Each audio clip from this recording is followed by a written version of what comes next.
Salut tout le monde, c'est Kitaro. Bonjour, Kamal.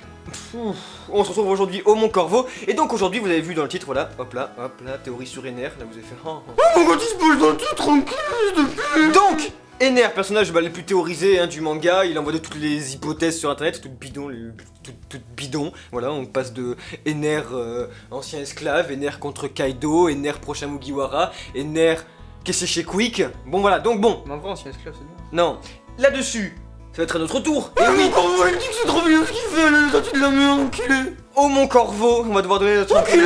Ta gueule. Qu'est-ce qui se passe avec Ener? Et oui, parce que nous, on apporte que du lourd, de la vérité absolue, du bon, de la connaissance, de l'hypocrisie, de la...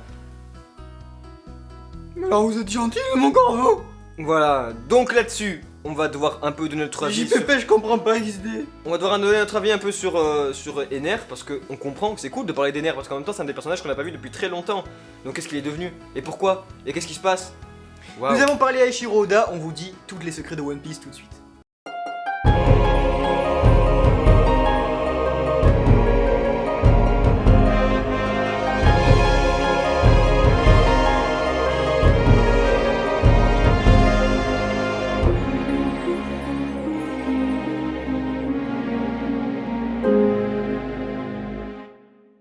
Alors bon, pour commencer, on va faire un petit rappel sur le personnage de Ener, qui est vraiment Ener, parce que ça paraît d'être hyper important, et donc faut vraiment le préciser, parce que pour regarder cette vidéo, sinon vous allez pas comprendre.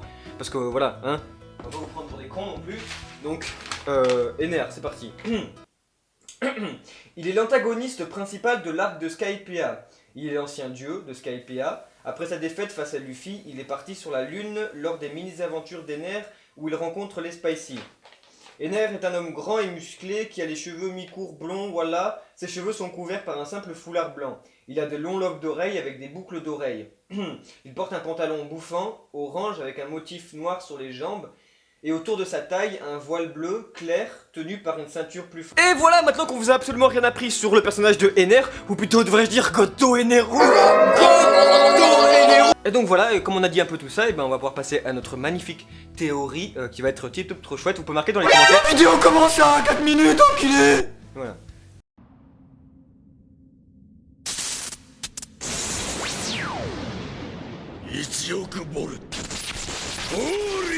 Ce qui est fou avec Ener, c'est que c'est le seul antagoniste aussi important dans One Piece à ne pas avoir remontré le bout de son nez. Les fans doutent tellement sur son cas que beaucoup pensent qu'il est, à l'instar du magnifique Foxy, un personnage qui est maintenant confirmé comme du hors-service. En effet, pour ceux qui ne le savent pas, les éditeurs de Oda himself ont confirmé que l'arc du Davy Backfight est bel et bien un véritable arc de One Piece et non un fillers, mais que Foxy n'apparaîtrait plus jamais dans la chronologie du manga. C'est pourquoi vous remarquerez qu'à chaque nouvelle apparition de notre cher renard argenté, il se trouve dans un gros HS et donc seulement en animé.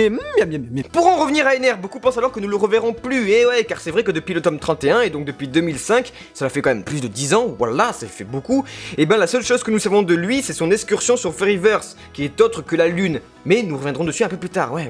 Il en va alors de toutes les hypothèses, quand Ener va-t-il revenir, OMG, et pourquoi il reviendrait d'ailleurs, OMG, que de questions, mais comme vous êtes super intelligent, vous savez très bien que Ener ne sera jamais au grand jamais pote avec Luffy ou Nami, et qu'il est en fait un dé, et que le frère de Garp est le cousin de Dragon et la grand-mère de Luffy, putain, waouh. Eh oui! Désolé d'avance les enfants, mais nous n'allons pas vous présenter je ne sais quel fantasme sorti de je ne sais quel cerveau comme quoi Zoro aurait tué Sanji, mais nous allons juste vous présenter un petit peu l'intrigue du manga, les fils internes, etc. et comment il a construit le personnage d'Ener au fil de l'œuvre. Et nous allons vous présenter alors notre point de vue sur comment il va pouvoir revenir, etc. Mais malheureusement, vous allez voir que celui-ci ne nous présente que très peu d'indices sur le personnage. Let's go. Mais il est vrai que le manga ne montre que trop peu d'indices sur Ener, comme nous disions précédemment, le seul indice que nous avons est sa mini-aventure qui reste depuis Halvard la plus mystérieuse de toutes. Dans cette mini-aventure, nous avons alors Ener qui arrive sur la lune et... quoi? Il respire? OMG, mais genre personne n'en parle de ça, mais c'est sûrement le truc le plus important de tout le manga, enfin je sais pas, Ener respire en étant sur la lune. La question que tout le monde se pose pas, hein, alors, c'est est-ce qu'il y a de l'oxygène dans le monde de One Piece? Dans l'espace?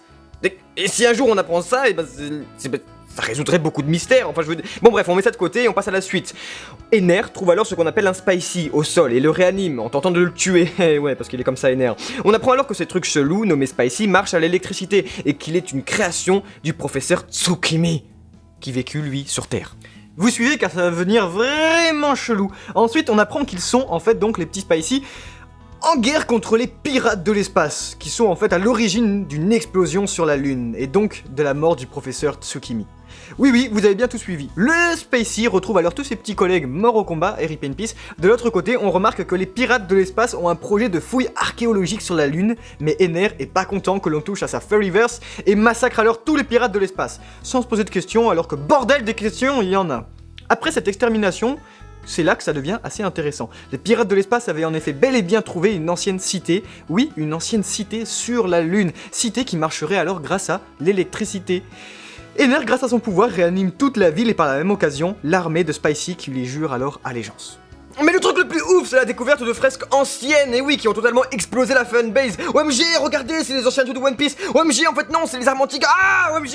Il est vrai que nous pouvons noter 3 figures sur les fresques, qui ont l'air d'être à l'origine de l'ancienne civilisation lunaire. Il est donc possible, oui, que ce soit des dieux. Il est possible que ce soit bel et bien Uranus, Pluton et Poséidon, les armes antiques. Tout ceci est en effet possible. Et surtout, quel est le lien avec cette ancienne civilisation qui marche à l'électricité? Pourquoi l'électricité? Et le monde de One Piece, y a-t-il un lien avec le siècle oublié? Il est très dur d'émettre un possible lien avec le monde de One Piece tellement tout ça sort de l'univers lui-même, si vous voyez ce qu'on veut dire. Sérieusement, comment va réagir le gouvernement mondial face à ça? Sont-ils au courant de la présence d'extraterrestres? Car si c'est le cas, alors One Piece passerait à un tout autre level. Ce ne serait plus seulement une histoire de pirates, mais bel et bien de la science-fiction, et on en a déjà un avant-goût avec Vegapunk et le Germa 66666789667321. One Piece ne serait plus à l'échelle d'aventures humaines, mais divines et extraterrestres, car en effet nous pouvons voir des fresques représenter des créateurs de vie extraterrestre qui plus est. C'est pourquoi il est difficile de parler de ce sujet sans fantasmer. Donc, pour conclure, qu'est-ce qu'on peut dire? Ben oui, parce que le truc que vraiment que tout le monde se pose, c'est est-ce que Ener... Et il va revenir, est-ce qu'il va revenir un peu dans le manga, est-ce qu'il va être là? Et oui, c'est sûr, il est sûr et certain, on va pas spéculer là-dessus parce qu'on peut pas savoir vraiment la situation, comment ça va se passer, mais on est sûr d'un truc, on est sûr et certain que quand il reviendra dans le manga, ce sera à la toute fin. Pourquoi? Parce que forcément il y a aucun intérêt de le remettre avant, parce que quand Ener va revenir, il va revenir avec une chose, c'est des réponses à des anciennes questions, des très très vieilles questions, qui, je sais pas moi, comme, bah c'est quoi ces fresques, c'est quoi ces pirates de l'espace? Les pirates de l'espace, c'est quoi? Et comment ça se fait qu'ils respirent sur la Lune, et comment la vie, et pourquoi le monde, et pourquoi One Piece, et qu'est-ce que c'est Gold Roger, enfin voilà, c'est un peu... il va arriver, il va dire oui, moi j'ai vu plus haut que le gouvernement mondial, j'ai vu plus haut que Redline, j'ai vu ce qu'il y avait au-dessus. C'est quand même beau. Bien entendu, tout ça les amis, eh bien ne reste qu'une hypothèse, une théorie, c'est-à-dire que quand on vous dit que tout cela ne vient que de nous, absolument que de nous, eh bien c'est la stricte vérité dans le sens où on ne va pas s'amuser à voir les théories qui se trouvent sur les forums, etc. Vous savez pourquoi?